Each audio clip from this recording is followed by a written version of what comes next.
right, let's look at a few news articles.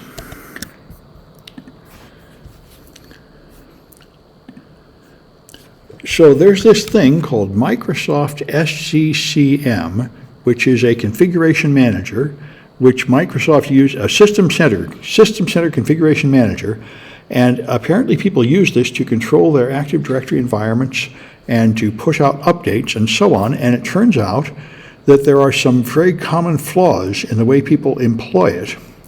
The main one being, I think, having service accounts with too many privileges. So they developed a tool to demonstrate these, a list of all the common misconfigurations. So they call it Misconfiguration Manager. And anyway, it seems like a good idea. One of the errors you can make in Microsoft networks. So speaking of which, I was on Pulse Security Weekly and we were talking about the VMware escape. There's been, this week, some really serious VM escape vulnerabilities have come out. So if you're using VMware to analyze malware, you should update it. If you're analyzing modern live malware that might be using these attacks, the fake malware I wrote for these classes doesn't use it. But anyway, it turns out Microsoft also has a flaw in Hyper-V, which is their virtualization client. And again, there's a serious escape vulnerability. So that's pretty surprising, but that's the way it is. So there's this thing called Kali NetHunter, which I did not know about. Now the Flipper Zero I do know about. I've got one, although I've never been motivated to learn how to use it much yet. But anyway, you can install Kali NetHunter on a phone, and then you can use it as a portable wireless attack device. And so they now supports bad Bluetooth, which is you can also do with a Flipper Zero. And what this will do is connect to computers as a keyboard, and then it can inject keystrokes wirelessly. So it's a pretty good idea, pretty interesting, and be sort of fun to do that with a phone. I would imagine you need an Android phone to put it on. This was a few vulnerabilities, some of which were easier to understand than others, but this one I thought was pretty interesting. Java Web Tokens are cookies that you send up to a website to authenticate yourself, and they are usually encrypted and signed with and you can have a variety of cryptographic techniques. But what these guys pointed out is you are allowed to specify how many cycles of hashing are used, and you can push it up to some ridiculous number like 2 billion. So it will, of course, use up a huge amount of CPU on the server you send this to. It's a very simple denial of service attack, and so there's an update going out for the software to the libraries where they limit this number not to allow a ridiculously large value. A very simple attack. I'll check for comments in the Twitch. Okay, there are none. So canary tokens are wonderful. I've recommended them in my classes before. Canary tokens are things like email addresses or URLs that you just embed in your data on your server, and the point of them is you don't use them, but if somebody ever steals your data, they will use them, and when that happens, you'll know somebody has stolen your data. So it's just a way to know you've been hacked. But what turned out here, that you could make a malicious canary token which had comma-separated value. You can inject a payload in it with things like this, equals 10 plus 20 plus command C calc.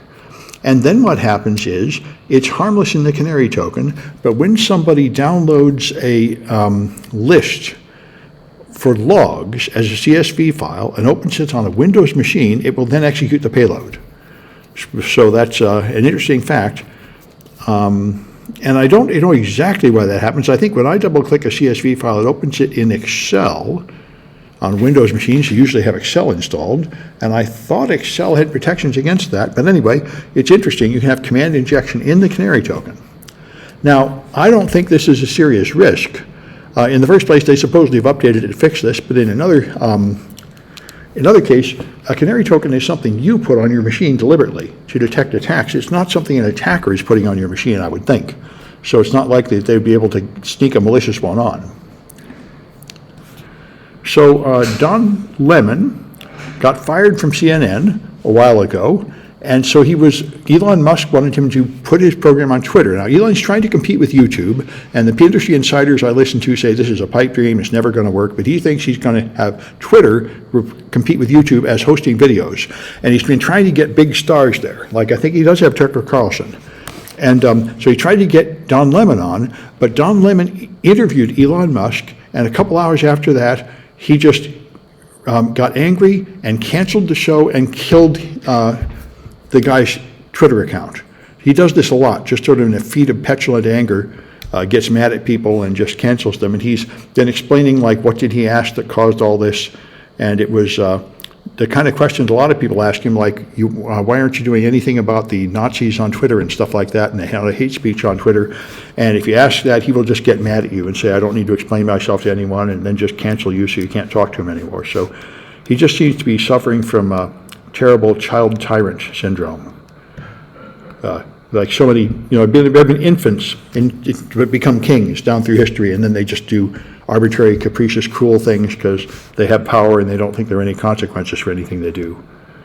And another thing which was kind of interesting is this one here, I guess, isn't going to open without me, but this one was very interesting. Elon Musk sued OpenAI, and his story was that OpenAI promised to keep their product free and open source, and then they tried to make it into a profit-making thing which violated their original plan, and that constituted breach of contract.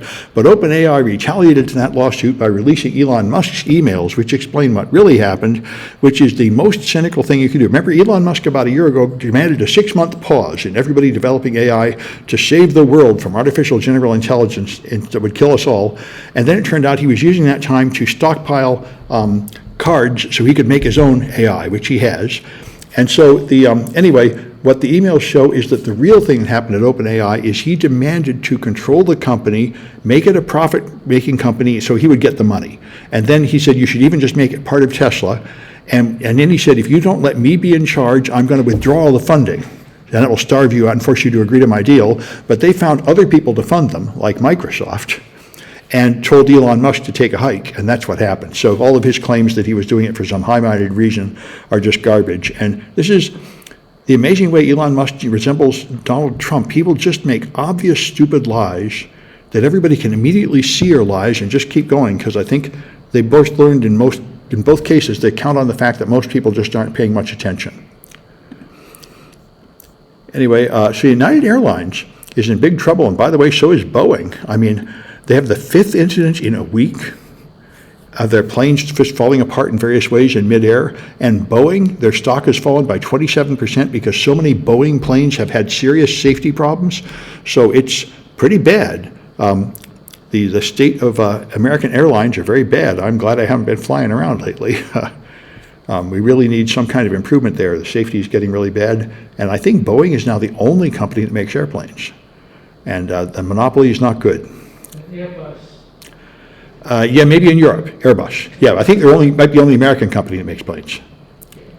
And that's not healthy at all. We should have a competitive ecosystem, and clearly we need to enforce better safety standards or something. Well, it was the result of the Second World War. After the Second World War, and Boeing was making the military planes. Yeah, they made the military planes. Yeah, I mean they were big then, but now they seem to have fallen from their glory. So they end up moving to the commercial area, and then Europe is like they do their fighter planes. So. Yeah.